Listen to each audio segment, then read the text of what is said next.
Hey guys, welcome back for a new video. As you can tell by the title, today I'm ranking my top 20 Sabrina Carpenter songs. It's based on my personal opinion. It's not based on charts, it's not based on lyrics, it's just what I prefer and my favourite songs from her. There will be some honourable mentions because there are so many songs that I wanted to add to this list and I couldn't because I had to cap it at 20. I've got about 4 honourable mentions. I'm only doing her discography from Emails I Can't Send to now.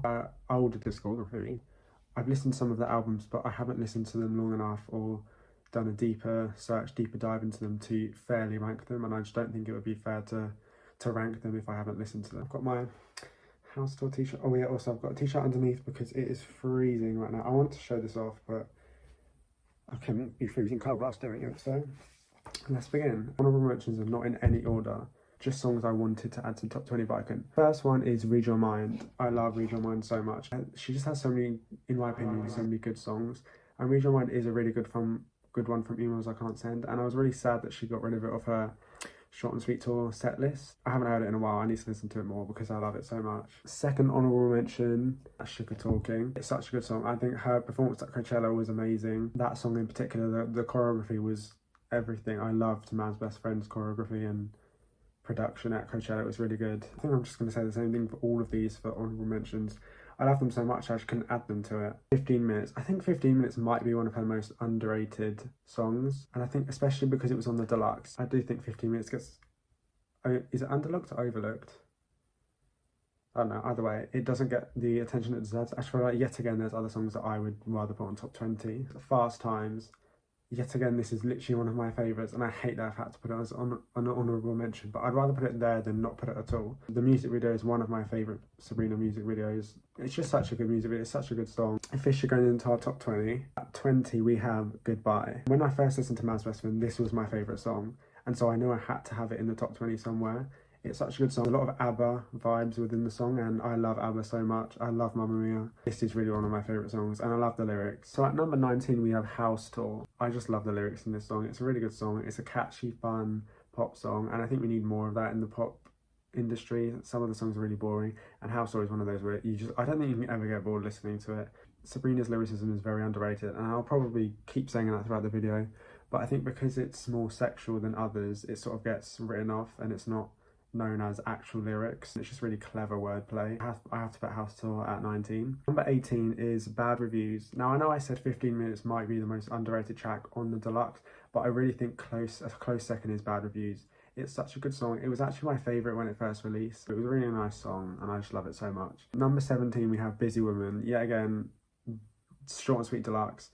This is a really good song, and I do kind of wish that Sabrina's team sort of maybe did a bit more with Busy Woman. I think they could have definitely gone the single route. It was a song that was unreleased for quite a long time, and a lot of people were asking for it to be released and on streaming, and so I think because of that demand, they definitely could have done a music video, but oh well. Number 16 we have Because I Liked a Boy. This genuinely is one of my favourite songs. Because of the story and everything that had happened and the situation it was based on, it shows how vulnerable Sabrina can be, but also how she has really good lyrics. I just hope she never gets rid of her set list because it's such a good song, and you can tell like every time she performs it there is just such high emotions, and so it's a really nice song. So at number 15 we have Go Go Juice. This is such a fun song. Like when she performed this at Coachella, I was shocked. It was easily my favourite performance that she put on that night. So it's also just a fun song to listen to. At number 14 we have Tornado Warnings. This is a really good song.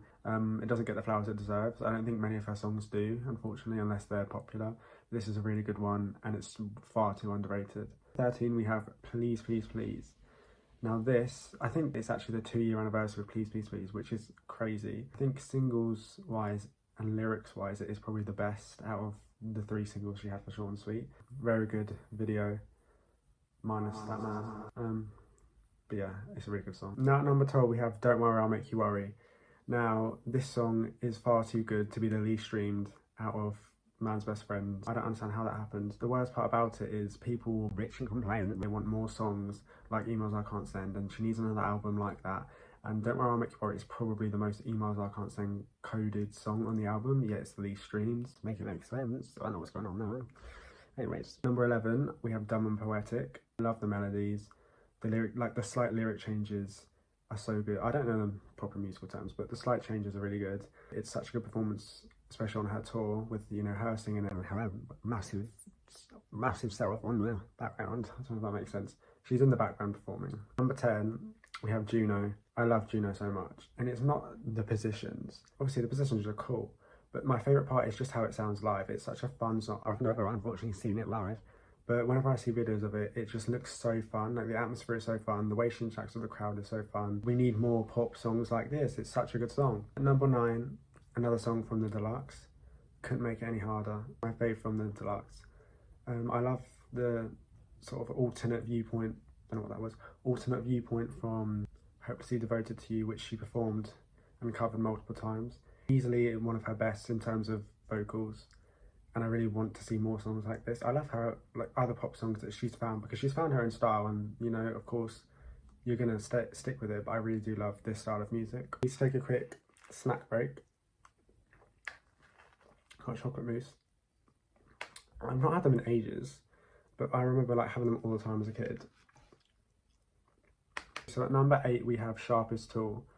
It's such a good song, honestly. The fact that she wrote it herself is also bonus points, but it's just such a, people say it's a simple song, but sometimes like less is more, you know, less is more. I love, is it a bridge? I don't know if it, I don't know the musical terms, but I think the verses, what are they called? Verses are nice. Overall, just a really good song. Number 7, only fruitcake song, but Santa Doesn't Know You Like I Do. Genuinely might be one of my favourite, well, it's on number 7, so it has to be my favourite. I love the music video so much. I feel like it is vintage Christmas. That's what the music video gives. I don't have anything else to say about it, no complaints. Number 6, we have Vicious. I'm so sad that she doesn't perform it all the time anymore. Outside Lands was the last time she performed it. Criminal. Not okay. Number 5, we have Opposite. Opposite is such a nice song, and it's so underrated. And it generally shows she has a vulnerable side.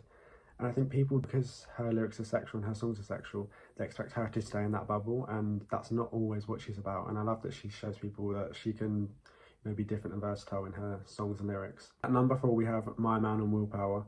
Genuinely might be one of her best songs ever made. Literally ever made. I think what's really interesting is, I don't know if it's just me, but it's sort of parallel to Couldn't Make It Any Harder in some way, because in Couldn't Make It Any Harder, everyone's trying to love her, trying to show her affection, and she doesn't want it. She's making it difficult for them. But in My Man and Willpower, she's now receiving end of that, where she's giving her love to someone and affection and attention, and she's not getting it back from them because their willpower is too strong. I really do like when artists link their projects, because sometimes it's just like, oh, you've got a project, wow, it doesn't link in any way. But sometimes if it's the same or too similar, then it's like, oh, you haven't shown any growth. But when there's some parallels, I do appreciate that, so thank you for that. Pretty sure it was intentional, because that's what Sabrina's like. Number 3, we have Don't Smile. I'm happy that I put this in my top 3. The way she performs it live, the way I think everyone loves Don't Smile, I'll be honest. I don't think anyone can hate on it. Genuinely, I hope it stays on the set list. Such an effective and powerful, this might sound stupid, but a powerful track, which has all this power without being a single, because of its lyrics, because of its vocals, and I just love that so much. Right, we're at number 2 now. Number 2 is Good Graces. Hands down my favourite on Short and Sweet. When the album first came out, Good Graces was my first favourite, and it's stayed that way throughout the whole experience. I have had times where I've preferred more songs over Good Graces, but I always go back to Good Graces. The lyrics are so good, melodies are so good, vocals are good. Good. The moment you've all been waiting for, number 1. I'm very excited to announce this one, because obviously it is my all-time favourite, and it's kind of crazy because it's from Man's Best Friend, and that is, we almost broke up again last night. I think it's going to be my favourite song for a long time, hopefully forever, because I genuinely love it so much. Like, I need it to be injected into me. All the songs of Man's Best Friend break this stereotypical formula that she has, and I just love the production of them, and she even co-produced them. I know she co-writes all of her songs, apart from her older ones and her first songs, but that's always good because it actually means we're hearing from the artist. The performance at Coachella was amazing. It's my top 20 Sabrina Carpenter songs. This is really fun. I had a lot of fun doing this. I would love to do this with maybe, you know, focusing specifically on her albums, or maybe even other artists. If there's any recommendations, then I'm happy to look into them. So yeah, that's this video. See you next time. Bye.